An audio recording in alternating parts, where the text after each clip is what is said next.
Good morning and welcome to The Point. It is Wednesday, April 21st, 2021.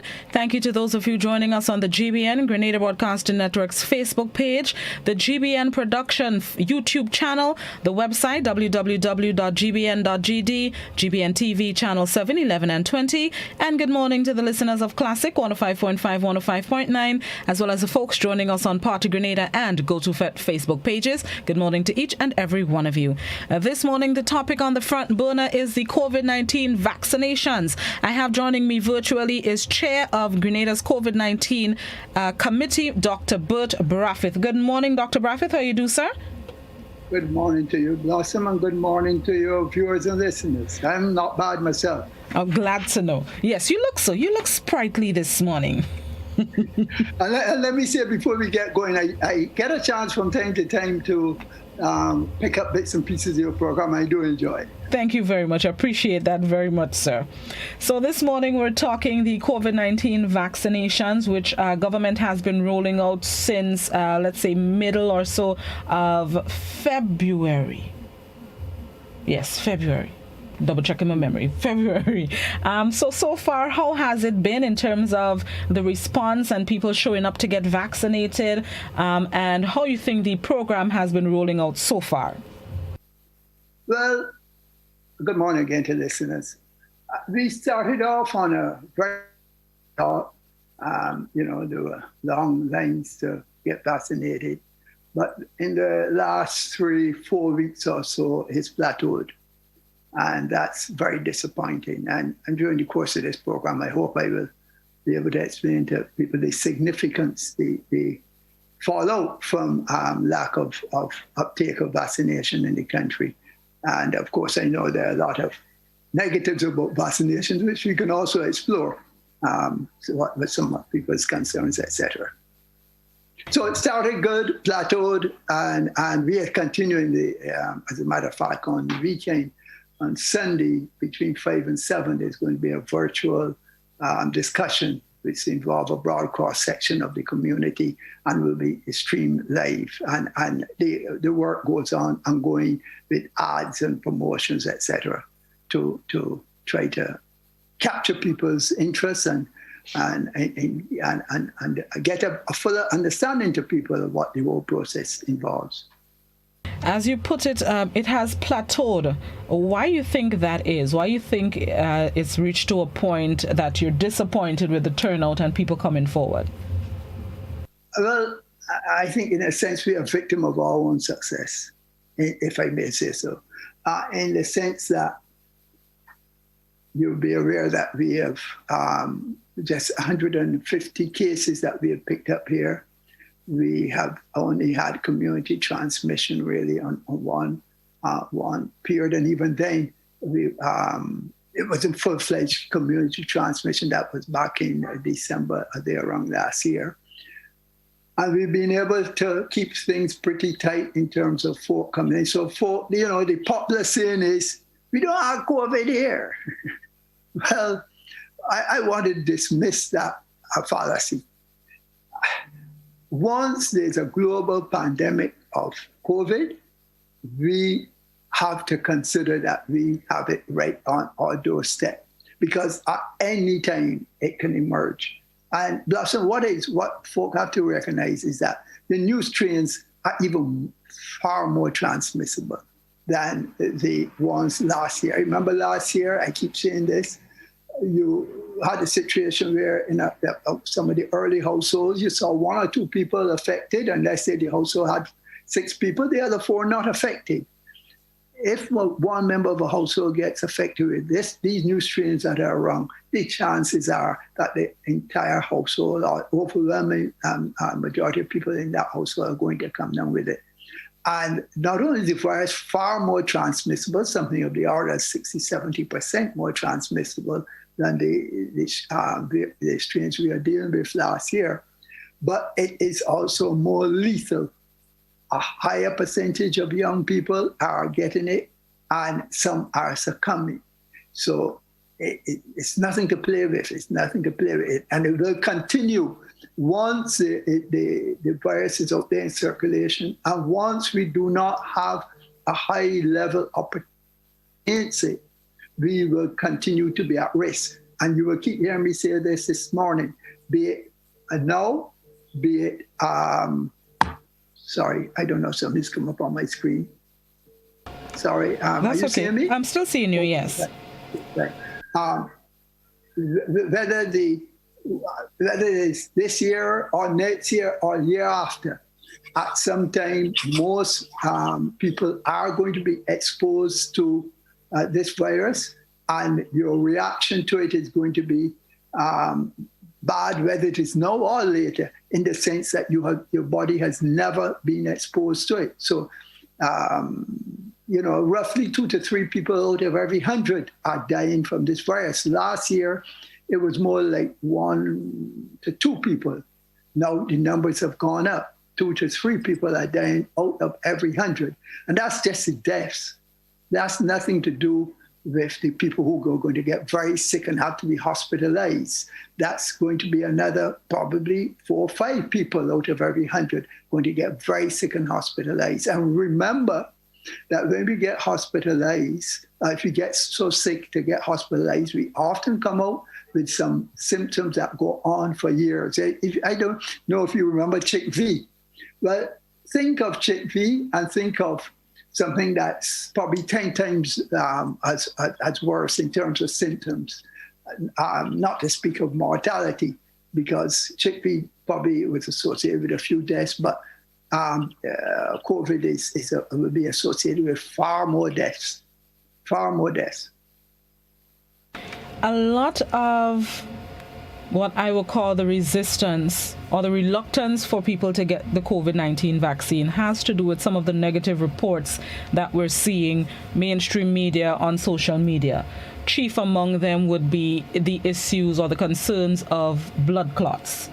How can you alleviate fears, if you can, in relation to people saying, well, I prefer to take my chances with COVID-19 because I don't want to get blood clot? Okay. It's a question of chances. What are your chances if you get COVID of dying?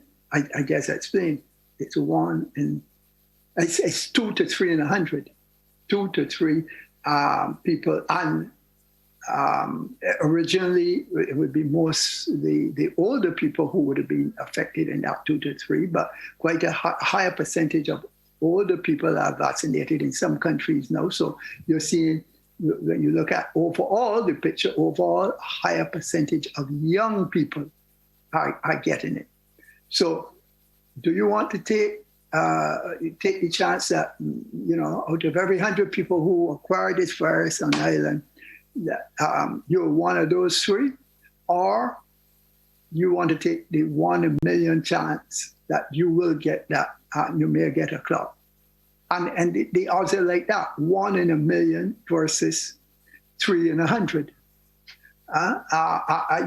You're far likelier to die from a road traffic accident than you would be from the clots. And let me say that the situation with respect to the clots, they're learning quickly more about this. And perhaps I should backtrack a bit. There was question about this vaccine they weren't ready and whatnot. This vaccine that was quickly put on the market, these vaccines, all of them that are available to us, are potentially available to us, as I said. They went through the full clinical trials, a number of stages of trials. The last trials would have involved 30 to 40,000 people. Now, in that 30 to 40,000 people, it was so uncommon that these trials did not, by and large, pick up any suggestion of this. And it was not until millions of people now are being vaccinated, that they're starting to recognize that there's this rare, very rare side effect of the vaccine. So it's a question of odds. Either, okay, I can take my odds, but recognize it is not pleasant. And I don't know if people have listened to testimonials of people who have been, we don't have any, we unfortunately had one death, but that person would not have recorded, to the best of my knowledge, any video or so or of how they were feeling. But there are videos out there from other countries. I've seen videos from Barbados, I've seen videos from Jamaica, especially in Jamaica where they're fighting. They've been fighting a battle for the last 5-6 weeks now. It's really a serious rise. Well, they have started to fall. They've started to fall, but they have had serious problems within the hospital systems, etc. For young folk, many of them that I saw in the videos, young folk, and they tell you about the stories of how they felt during the episode and after. It is nothing to play with. It's a demon, I call it. There is somebody who usually joins us on the YouTube channel, and his main concern, or the comment that he usually posts when we're talking about vaccine, is in relation to the disclaimer by the vaccine producers that they are not liable for if anything were to happen to you because of the COVID-19 and the vaccine, I mean. And that is a concern for him and a few other people as well. Why is it necessary that disclaimer is in place if you trust your own vaccine? Well, I am not sure, honestly. There are some of the legal technicalities there, but I guess one could imagine that they know that this vaccine is going to be used. There's no vaccine in our lifetime that has had to be given across the population like this. We give vaccines to young kids, that population, they get vaccinated. But across the board, and vaccines have been used in other areas to eradicate polio, etc. But across the board, there'd be no vaccine in anyone's period, because that big significant vaccination started in the 60s and 70s, and there has not been at any time this level of vaccination. So I suppose, I'm just supposing, I'm making a guess. Companies will say, well, look, people are going to get allergies, not significant. People will get some, at times with the vaccine, some fever, some muscle aches, some headaches, and might get a skin rash, and then they want to come and sue the company, and that could then add up to, when you're vaccinating millions of people, even outside of the very, very rare, very serious complications, other people might want to join in suits. I am not sure, but suffice it to say that just about every medicine you have, the common aspirin that has been around from time immemorial, which is a great drug in terms of thinning platelets and very useful in many clinical settings. That has side effects. That has GI side effects with some people. Some people can't take it, right? So there's basically no drug that you can take that when in a small percentage, in some instances in a higher percentage of people, if you're going onto cancer drugs, these will have more side effects than let's say vaccinations and things like that. So that's the name of the beast we deal with when we have to take medications. And let me say this, as I'm on medications, there's a theory going around that I can boost my immune system, I gonna go good. Yes, I say to people, by all means, there are things out there. You're taking multivitamins. You make sure you're eating healthy, you're exercising, all of that. Great. That is what you should be doing all the time. But that will not stop you from suffering the ravages often of COVID. Even if you're not hospitalized. People have described this when they get this COVID, of feeling almost like a truck has run over them. That's the kind of feeling that people have to go through for a few days with COVID, and that's at the minimal symptom side of the scale. And then you go right up to the people who are desperately ill in hospital, and you're literally drowning in your secretions. You're getting secretions coming into the alveoli. There can be no gas exchange, and you're literally choking there within your own secretions. So it's not a nice thing.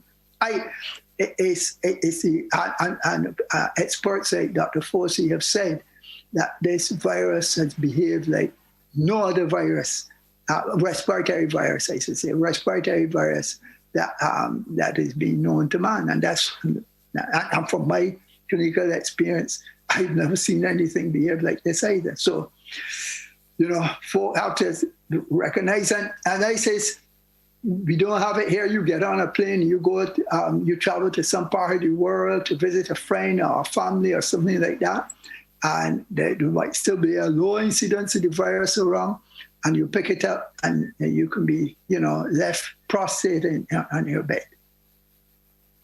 And another question viewers would have in relation to what I call the brand of vaccine. So far, we've only had AstraZeneca. How soon we will be getting other brands, if that's the word, of the vaccine, whether it be the Sputnik V, Pfizer, Moderna, or even the vaccines that Cuba is working on? Yeah, I'm glad you asked that question. From early in the year, Ministry of Health has been trying that's really involved mostly the Minister of Health and Dr. Charles. They would have been trying to get other vaccines in here, and it's just not being possible. Pfizer, let me go through them briefly. Pfizer requires just minus 70 degree cold chain temperature. So that's going to be very difficult for us to maintain in our setting. So we can exclude that one. Moderna, the temperature range has to be kept at more like minus 15 degrees Celsius. And that is more a possibility, but we have not been able to get hold of it. Government certainly would have brought in a few thousands of those vaccines, but they have not been able to get hold of it. Johnson & Johnson, well, that just came on the market a month ago. The other one you mentioned is Sputnik. Sputnik is available, but when I say it's available, there are a few countries that are using it, but the problem is that the committee certainly has thought that the best thing is to ensure that you have some international health agencies that have approved the vaccine before you give it to the population. Because if you're going to give something to the population and problems start to occur, of course, people are going to say, hey, but this wasn't approved by A or B agency, and you're giving it. As far as I know, it's certainly not approved by WHO, which is our main international health agency that we look to say, yes, it is fine to use that vaccine. That's Sputnik.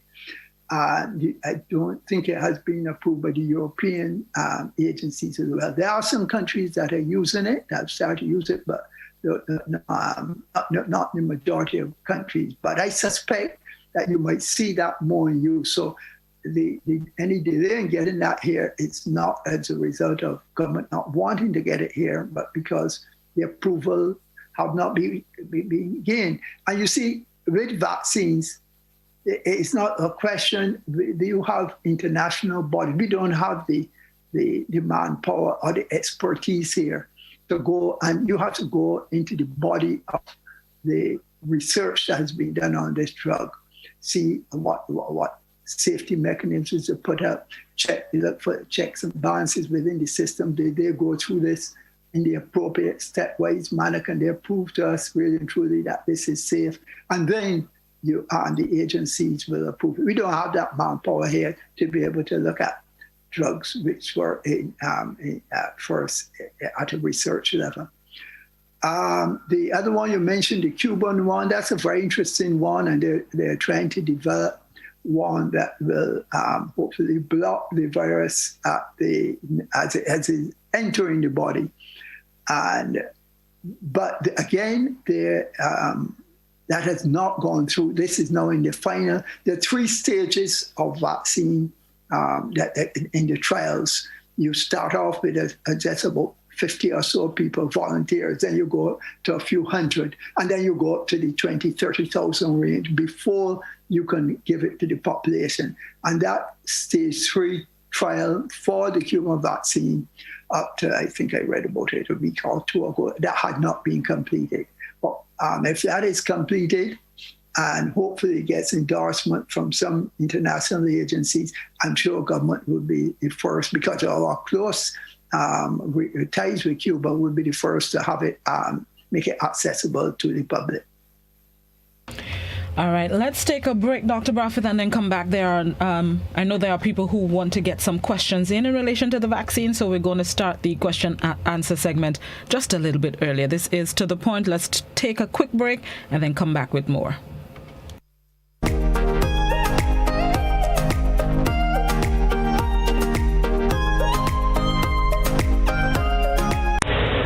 Do you hear what I hear?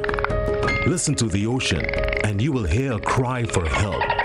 The ocean is hurting, and we are the source of the hurt. But we can stop and start to heal our ocean by preventing pollution from getting into our waterways. It can start with you. Join an active organization, or better yet, make a personal commitment. Commit not for just one day in the year, but for the rest of your life. Let's dispose of our plastic and other waste responsibly, and let's start building resilience. Let the healing begin. This message is brought to you by the OECS Commission with funding from the Government of Norway. REMLIT, tackling ocean pollution from turf to surf. Boy, Scholar, where is he supposed to be here? What happened to you? Boy, you see, just called me there. You see, tell me she don't go nowhere. How is that? She said she worried because every night, as she put on she head, she dreaming, and it's one set of dream. What she dreaming? But she dreaming about jacks, small jacks, big jacks, sprat, flyers, ball. Every night you see dreaming the same thing. How much is that now? By, and that is 11. So what that mean? Well, when you dream about fish, you know what that mean? No. Well, I don't want to say it, but have you seen about it? Dark then? Yeah. Well, he had to be dark. Well, he had to be dark. He had to be dark. He's dark. Dark is man. Dark is more than man. Dark is man squared. Folks, what you know happening this Friday on We Culture, we're going to pose the question to Doc and Risi. We want them to tell us plain out. We ain't want to hear that about no dream bad. That they are talking about and say, Doc. Right there on We Culture. Join us.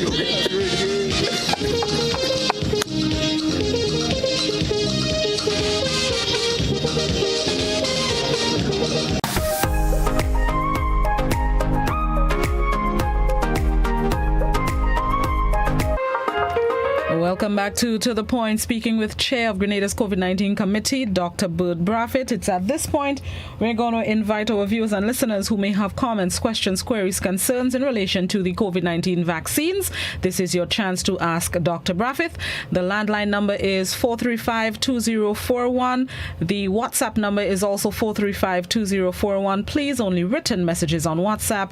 And you can also post your comments, questions, queries, concerns on the GBN, Grenada Broadcasting Network's Facebook page and the GBN Production YouTube channel. Let's go to our first caller. And callers, if you can please keep the questions to, let's say, a minute at the most, so that we can get to as many questions as possible, and Dr. Brathwaite will be in as quick as possible with his answer. So let's go to our first caller. Good morning, caller. Yes, morning, Blossom, morning, Dr. Brathwaite. You see, that's the problem. We don't give people time to discuss things, so we don't really able to come to a conclusion here. And I was going to ask Doctor, why it is that we are failed to have any serious conversation on this thing and not just one side trying to push down the throat of people.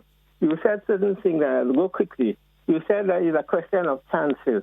You also said it's a question of odds. This like playing the lottery or make a game of chance. And why should people take chance with their life? Secondly, you said that Jamaica is fighting I mean, anything people fight, they never look, when they look the war on drugs, anything, our approach to those things are really, really and then you talk about small percentage of people being affected in terms of how much in a million who will clot. I mean, isn't our life important? Why we should discount people because statistics say this and that? I mean, there are many more things I could ask, but the question I want to leave you, why have we failed to have a decent conversation? The Minister of Health promised that after my organization initiated some conversation that there be consultation. There have not been any consultation. There be only propaganda and trying to intimidate and make people like if they're devil because they're saying, wait, now let's discuss this a little better. More. Thanks. And plus, I'm telling him that the Cuban thing has been approved by the WHO. The thing, I'll send you the information. Thanks. Thank you very much. Dr. Brathwaite? Sure. I'm unaware if the Cuban vaccine is approved. I'd be happy to see that information. This would have been very recent that this would have been done. Government, we are not trying to push anything down anyone to it. And as a matter of fact, there have been many forums for open discussion. There was a forum with the youth. There was a forum with the religious community. There's going to be a national forum this weekend on Sunday, 5 to 7, I believe. There'll be a few invited guests, and then there'll be wide open platform. And these are open forums in which people just as here can call with their questions. I know Minister Steele, Dr. Sean Charles, Dr. Mayana Charles, Dr. George Mitchell, all of us have been around in a number of forums. I've talked with union members, I've talked on other media. So it's not a question of putting things down. And the question of, I just can only repeat myself with respect to the drug, that any medication you take, when you look at medications, you will see common side effect, and then you will see uncommon side effect. And then you will see rare side effect, and you will see very rare side effect. And you look at most medications you take, and you will look at the drug literature. And if you look at the number of things that could potentially happen to you, they're far wider, much wider range of sometimes and a small percentage of people liver damage, kidney damage. But we know this might be just warning 20,000. And so what am I going to do? The antibiotic might cause a severe reaction in 50,000 people. But if it is the best antibiotic, I will still prescribe it because we are seeing, look, the chances of this happening to you are less. And now with the vaccine, it is even less than that. We are talking hundreds of thousands of people before you potentially see one of these very rare associated the side effects with the disease. So I can only reassure the gentleman that we are trying our best to have a conversation with people. We're not pushing anything down people's throat, but what I tell people, I say, and I make that very clear. I say, look, you have a right not to take it, but recognize that somewhere down the line, be it next month, next year, year after, you're going to get caught with the virus, and it will not be pleasant. It will not be pleasant. And also of importance, if we as a community get a high level of vaccine uptake, everybody is complaining, and understandably so, that people who have not worked, have not had significant work for a year, and businesses have suffered. This will continue to happen if once we are under threat from the virus. What's the best way to beat it back in terms of a long-term measure? Well, the best measure is to have as high a percentage of the community vaccinated as possible. Look, Israel had just said no mask in Israel. But on the other hand, of course, when they're going to the cinemas and they're going to many places, they have to show that they were vaccinated. Otherwise, you can't come in.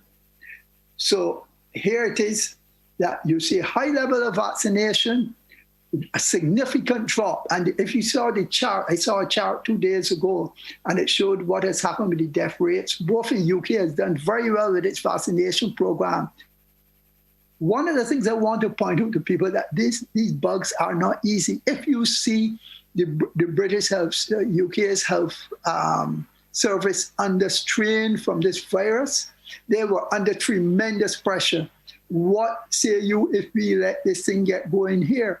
And we will try our best to keep it out, but somewhere along the line, some test is going to be false, somebody is going to come in, and if they're not doing the other things like social distancing, and they're attending the parties, which lots of people want to get back into, be able to live the normal life, they will spread the virus around, and you will be surprised this time around how quickly it is going to spread throughout the community. You wake up one morning, you hear you have 10 cases, the next morning you hear we pick up 40 more cases, then 100 more cases. This has happened in neighboring islands. There are neighboring islands which have had over 50 deaths.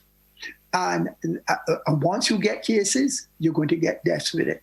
So that's all I can say to the gentleman, that we're not trying to push anything down. We just ask people to read and be objective, not to listen.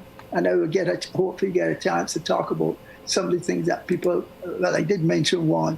People tell you, boost up your immune system and you're going to go good. Yes, boost up your immune system, but I said it before, I repeat it. Boost up your immune system, but they ain't going to beat back the virus in most instances. A Facebook question: the recovery rate from COVID-19 is around 98%. What is the rate for adverse effects, including deaths, among people who have taken the vaccine? Sorry, what figure did they quote? The recovery rate from COVID-19 is around 98%. And what is the rate for adverse effects, including deaths, among people who have taken the vaccine? Well, as I said, you're talking about not 2 out of 100, which is what the writer would have put on the chat. But you're talking about 1 out of 1 million out there around in terms of deaths from the vaccines, from what they picked up, across both in Europe and in North America. So that's a huge difference. You're talking about 2 people in 100. Out of every 100 people who get the virus, 2 are likely to die. It's actually more than 2. The recent statistics were released by Parho talk more like 2.7, as against 1 in a million who will get. That's a very, very rare side effect and die. So it's vastly different.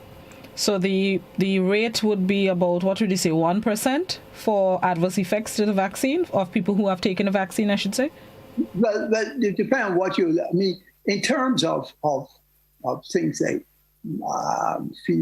low-grade fevers and muscle aches and mild headaches. Those are going to be much more common, right? These are things that you will get for a day, might put you in bed for a day, and you feel lethargic for a day.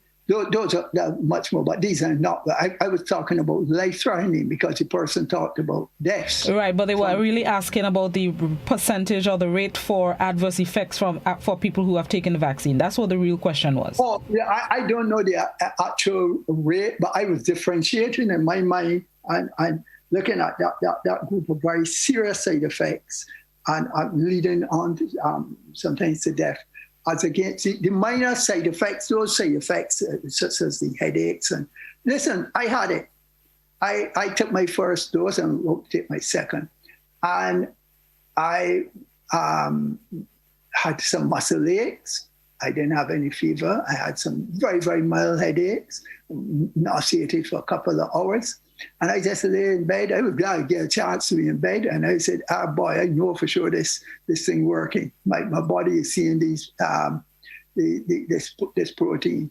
And if it sees it again, hopefully it'll be able, on a virus this time, it will be able to deal with it in the most effective way and not have me hospitalized. So the mild side effects, very mild side effects, yes, especially amongst the younger folk. you cannot anticipate. I tell people often, probably plan not to work have to work the day after. If you're in a situation where you can have the following day off, do that just in the case that you get in the effects. Those, common side effects, okay. Common but mild. Common, yes, there are common side effects you get, but they are mild, very mild in most instances. All right. And you should not be thinking of those side effects in the same vein as you are thinking of that very, very, very rare side effect, because none of those side effects I mentioned to you are going to be in any way life-threatening. All right. Good morning, caller. Hello, good morning. Morning. Yes. I was just thinking about something there. Is it the spreading of the virus, is it, when you look at on the biblical side of things, men will be going to and fro, backward and forward, mixing up with one another throughout the world. Is that the reason why the virus is spreading? Or is there another reason for it spreading? Thank you, caller. Okay, yes, sir. Well, we're in a situation where there's lots of global travel. As a matter of fact, one can't wait to get back up in your plane and fly around and jet around. There are long weekend, probably fly to a neighboring island or fly to your relative in the States and have a week or two. People do travel and travel far more than they did, let's say, at the last pandemic a century ago. There was hardly much in the way of travel. The only travel at that time was by boat. And so, yes, there's far more travel than there was before. And as a result, it's when people are traveling and intermingling that they and crossing borders that they will bring the virus from one place to the next, because it's transmitted. I go to the States for a holiday, I pick up the virus, and I come back with the virus in me. Even though I was tested and was negative at the point at which I was tested, a few days later, I could have picked up the virus. And then that is why we hold people in quarantine and test them again here to try to limit the chances of that happening as people enter the borders. Yes, but travel obviously is and interaction. Of course, when I get the virus and I come and I am going and I'm partying, which I should not be in crowded situations and especially indoors, then obviously there's a risk of me spreading it. A WhatsApp question: does the vaccine block a natural immune response to other viruses, since the vaccine specifically attacks a specific spike protein? I have seen videos where that was put forward, that it allows other viruses to enter undetected. I am not familiar with that at all. This vaccine is going to make the spike protein that you see on the virus. When I say you see demonstrated pictorially, you can't see it. The virus is obviously very small, 1/500th the size of a hair. So it's going to make that protein, and it's going to gear up your body and have it in readiness so that if you do, then the body doesn't come to the virus with that protein on it. It will immediately send out its cells and says, I've seen you before. I'm going to come and I'm going to deal with you. I'm going to mop you up. I'm going to kill you. You're not going to get a chance to invade my cells. And especially in the first instance, the respiratory cells, the cells of your respiratory tract. So yeah, that is how it works. Facebook, Minister Steele announced a few weeks ago that Grenada will be getting the Sputnik V vaccine. What is the status of that delivery? Well, as I said, yes, the Sputnik V vaccine has been made available, but there has not been confirmation from international agencies of that they have said, look, go ahead, we endorse the use of this vaccine. So that is why it has not been, would not have been made available.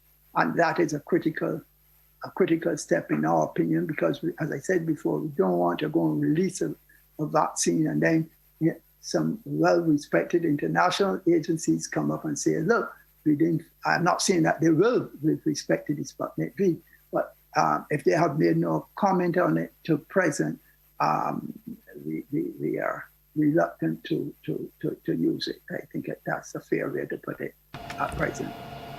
Good morning, caller. Good morning. Doc, I know that all of us like freeness. Do you think or do you know that why we are taking that particular vaccine? You could explain.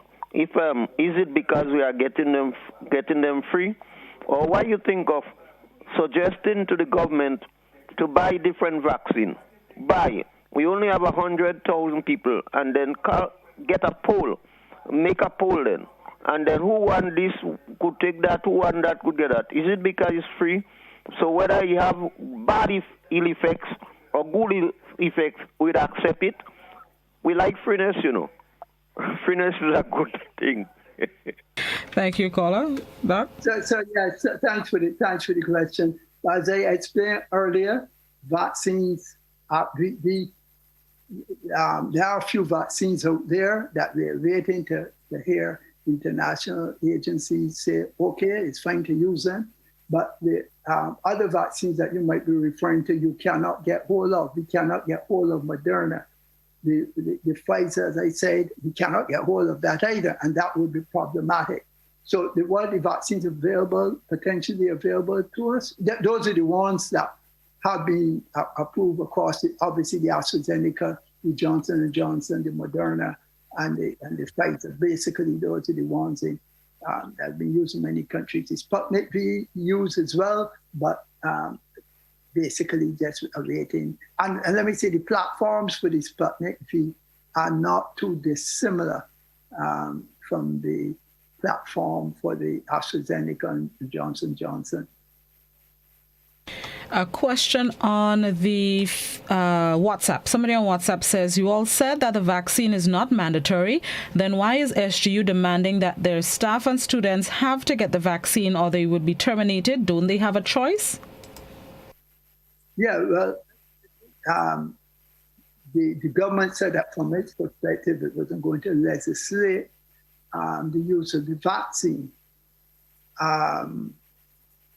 What, however, is the case is that a business can say, look, I'm not comfortable with you not being here, or with you being here and not being vaccinated. For instance, let me use an example of my business, a medical business. Well, I didn't have this problem because my staff has been reading the literature from reputable sources, and they understood the importance, so they got the vaccine. But if you came to me as a patient and you're ill, and I am not vaccinated, I could have acquired the virus. I could be still feeling well at the stage before I developed symptoms, or I probably might, if I was very, very, very lucky, not to be having any symptoms. And I can pass that virus on to you. And especially with an ill person, that might be responsible for your death. So if a business says, look, I want to make sure that anyone who comes into these quarters are in a position where they're not going to be spreading the virus to others, then that's the right of the business to be able to say, I need you to be vaccinated. But of course, the individual has the right to say, no, I'm not going to be vaccinated. And then we see what happens from there. Somebody on Facebook, the vaccines are in the experimental stages. So what is the haste in taking the vaccines? No, sir, or no, ma'am. They are not in the experimental stages. The experimental stages are long gone. Those experimental stages, in the case of the first few vaccines, were completed last year. They were not experimenting on you. The vaccines went through all the stages of trials. As a matter of fact, what is interesting is that some of the vaccines that people are most concerned about, which were the mRNA vaccines, which is the Moderna and the Pfizer, that's the one with the newest technology. And those are the ones causing the least problems today. But those are also the ones that we cannot get hold of any at all. The United States has a massive problem, coming up to nearly 600,000 people who have died. Now the rates have dropped dramatically. And hopefully in a few months, but it might be 4 months, 6 months, heaven knows how long, before they are in a position to release some of their supplies to countries. As a matter of fact, I won't be surprised if you find that they send over some supplies to India. One of the things I want viewers and listeners to do is follow what is happening internationally. I don't know if people follow and see where in India the cremations, they're going on at such a rate that they find it difficult. If you look at Brazil here in South America, Brazil has had a horrible time. They were digging graves for people before people died because they know the new people are going to die. And we tell people that, we repeat, and I will repeat, and my colleagues will repeat, this is nothing to play with, right? So the vaccines have to go back to the writer's query. The vaccines are not in any experimental phase. Those vaccines have been proven. And the statistics, the evidence is there in the States. If those vaccines were not there, trust me, it would have been grief in the United States today. And if they didn't get those vaccines out and into people's arms, you would not be hearing of death rate now in the United States is below 1,000. You would be hearing not just the 3,000 or 4,000 that it went up to per day, you would be hearing 10,000 per day. That's the kind of numbers you would be thinking. So it's been a savior. These vaccines have been, and the fact that modern technology, we take up a cell phone.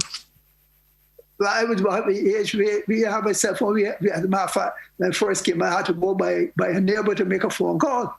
Then there was a dial phone. And now I sit down on this cell phone here and I can do a whole range of businesses. We accept this technology. And yet when these technologies, the medical technologies are used to bring advances to people and to help us to keep well, we are concerned about it. No, I say yes, read about it from authentic sources. A lot of people putting out things on videos out there that don't, and they will claim that they're doctor, they're from this center, etc. You know who you listen to? Go to any country, and many countries have disease centers for disease control. Go and read the information. You can choose Canada, you can choose United States, you can choose Australia, you can choose New Zealand, you can choose many European countries, you can choose South Korea, and you can go on and on with many countries where you can go and read that type of literature. That is where you go for your information, not by somebody who has come up and seeking to get a name for themselves and say they have a conference somewhere, and at this conference I'm an expert. Yes, the person may have worked in a lab or something like that, but the person has their thinking is not in the mainstream again, and it's often thinking and discussion without any scientific facts to back it. Okay. So where people get their information from is critical, Blossom. That is really important. All right. Good morning, caller. Good morning, caller. All right, we seem to have lost that caller. You mentioned India in your answer just a while ago, and that takes me to a question. I have two people on the Facebook and I believe one on the WhatsApp. Let me read them. India needs to use a vaccine on their own people since they're the ones the virus is affecting. Another comment says it's ironic that the makers of the AstraZeneca vaccine, India, is the latest COVID hotbed. And on the WhatsApp, the person was asking, why is it that India is sending us free vaccines and they're in such dire straits in their own country? So I guess the question would be, why they're giving away vaccine and they having issues? Very good question. Very good question. Listen, I say to the Indian government, thank you very much. Because I was not anticipating being able to get a vaccine before about July. And all this time, I would have had to be without even any level of immunity. I'm still not fully immunized, but at least I have some measure of it.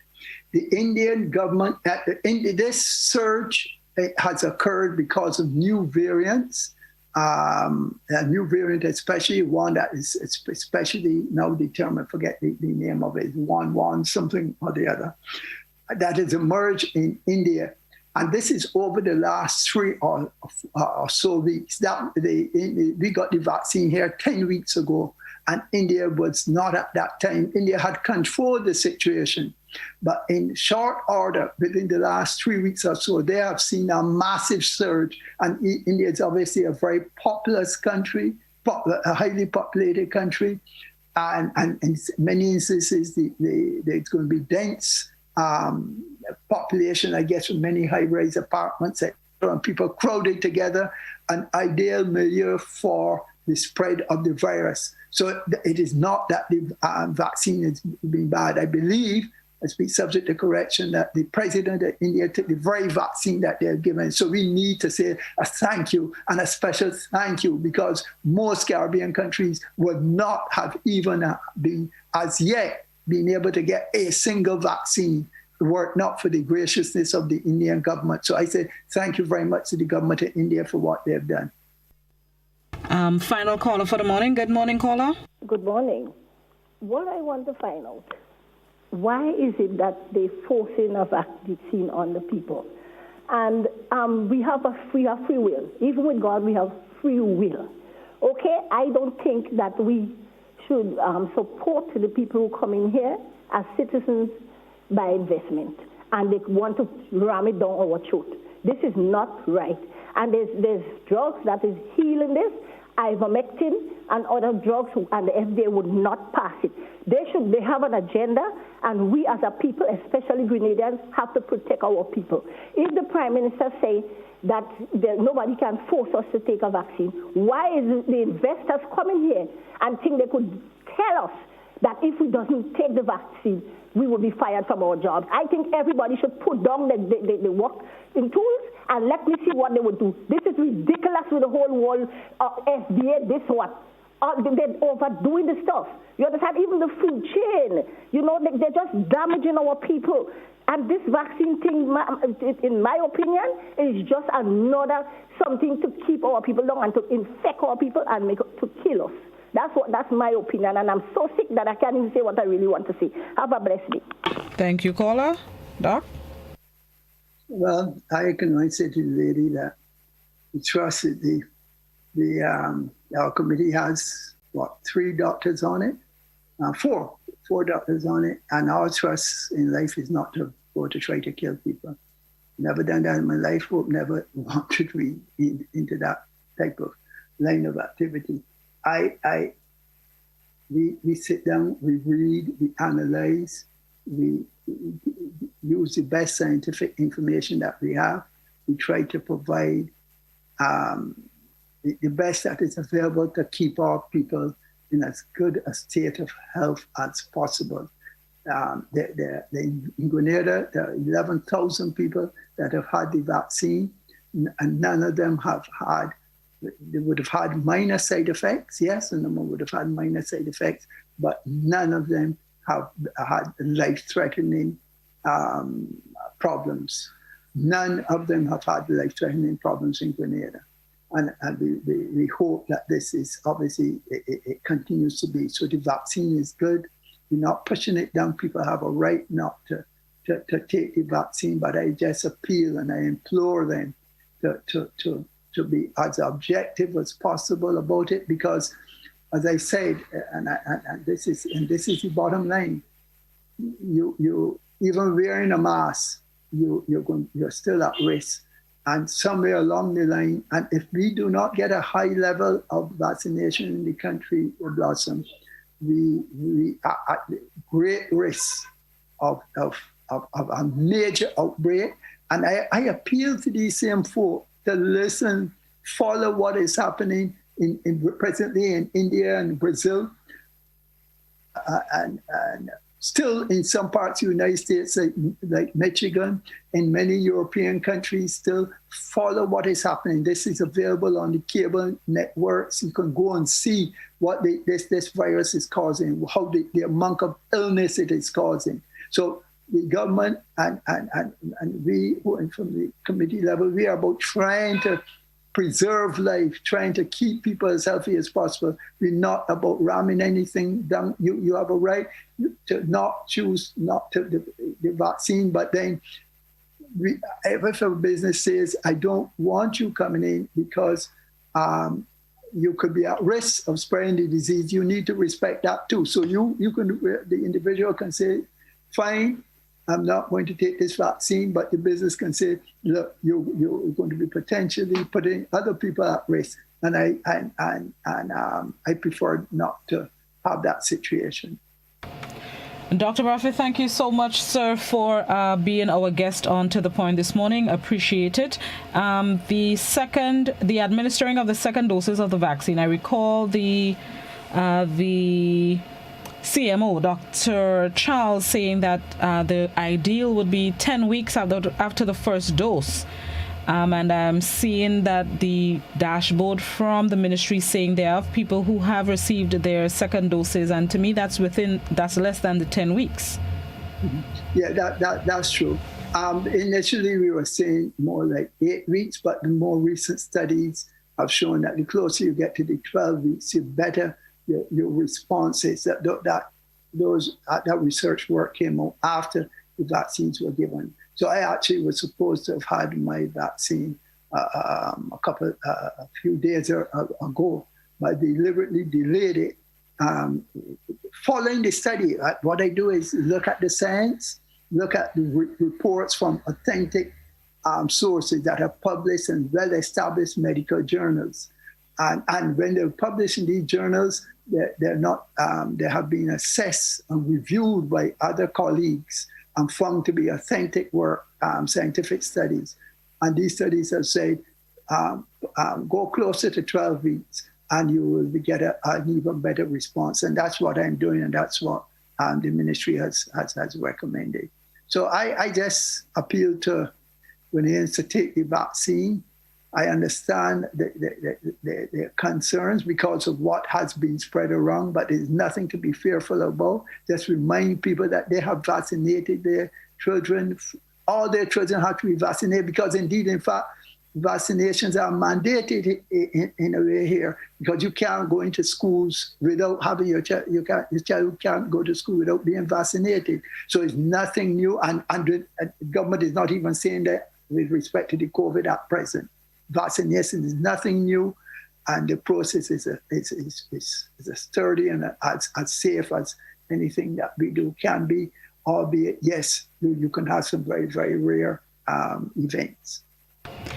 Thank you so much, Dr. Brathwaite. Enjoy the rest of your day, and hopefully you've alleviated some of the concerns of members of the public. Thank you so much, sir. And thank you for having me, Blossom. It's my pleasure. Appreciate. That was Chair of Grenada's COVID-19 Committee, Dr. Bert Brathwaite. Thank you, viewers and listeners, for tuning into the program this morning. That's the end of my time and the end of To The Point this morning. I'll be back tomorrow, God willing. Enjoy the rest of your wonderful Wednesday.